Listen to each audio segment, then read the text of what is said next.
Europe 1. Le grand direct des médias sur Europe 1, Guillaume Janton. Et place au décryptage média du jour avec notre spécialiste média Caroline Bonacossa. Bonjour Caroline. Bonjour Guillaume, bonjour Anissa. Vincent Bolloré ne désarme pas dans l'affaire Touche pas à mon poste face à la sanction imposée en juin par le CSA. Il veut être remboursé du manque à gagner infligé.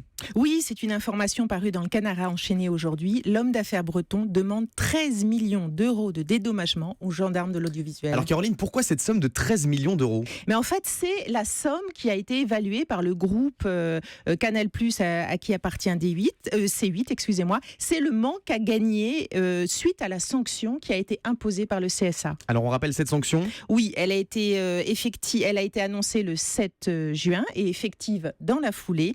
3 semaines sans pub pour TPMP, y compris 15 minutes avant et 15 minutes après, la première diffusion et toutes les rediffusions.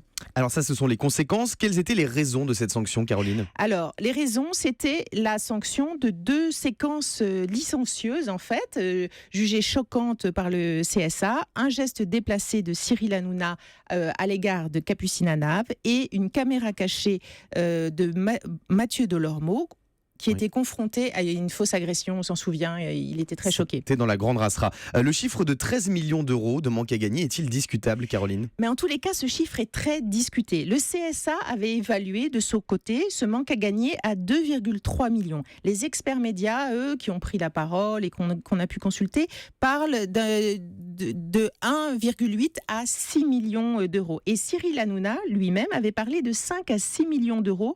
Et déjà, il faisait remarquer que c'était 100 fois plus que la préconisation du rapporteur indépendant qui proposait une sanction de 50 000 euros. Alors pourquoi tant d'écart entre ces chiffres ? On passe quand même de 1 million d'euros à 13 millions d'euros selon Vincent Bolloré. Mais complètement, mais parce que tout simplement le montant de ces recettes publicitaires est totalement top secret. C'est un secret industriel. Ensuite, entre le prix brut du spot et le prix réellement payé, il y a parfois des remises jusqu'à 80%.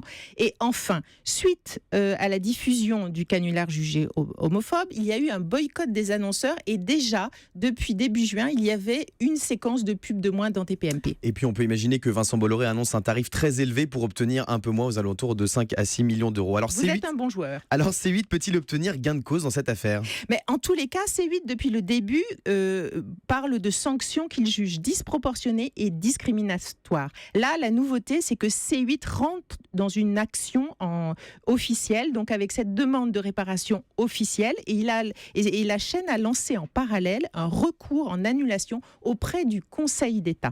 Si jamais cette somme est versée, qui la paierait ? Le CSA ? Mais le CSA n'a absolument pas les moyens. Dans ces cas de figure, il y a une cagnotte qui est dédiée aux autorités administratives en cas de condamnation. Alors pourquoi Vincent Bolloré réclame-t-il cette somme aujourd'hui et pas à un autre moment ? Mais le timing, vous avez tout compris, n'a rien d'anodin. En fait, C8 a reçu enfin les conclusions du rapporteur dans l'affaire du canular jugé homophobe. Et le 19 juillet, tout le monde se retrouve au CSA, c'est-à-dire le rapporteur indépendant, les sages du CSA et les responsables de D8 pour que soient débattues les sanctions qui vont être imposées à C8 dans le cadre du canular jugé homophobe. Alors évidemment, cette décision du CSA concernant ce canular jugé homophobe, elle est très attendue. Quand est-ce qu'elle sera rendue, Caroline ? A priori, le 26 ou au plus tard le 27 juillet. Et le CSA peut imposer des sanctions économiques, la suppression de l'émission, voire la suppression des maîtres de la chaîne. En fait, pour Vincent Bolloré, chiffré à 13 millions, le préjudice subi et réclamer ce remboursement, c'est une façon de mettre la pression sur le gendarme de l'audiovisuel. Le message de Bolloré est simple. Allez-y mollo au CSA, car toute sanction trop lourde peut aussi se retourner contre vous. Une suppression de l'émission, voire une suppression des maîtres de la chaîne, c'est quand même assez peu probable, Caroline. Ce n'est pas le CSA est souverain dans cette affaire, donc on ne sait pas ce qu'il peut décider. Il est vraiment souverain. Merci beaucoup, Caroline, pour ce décryptage.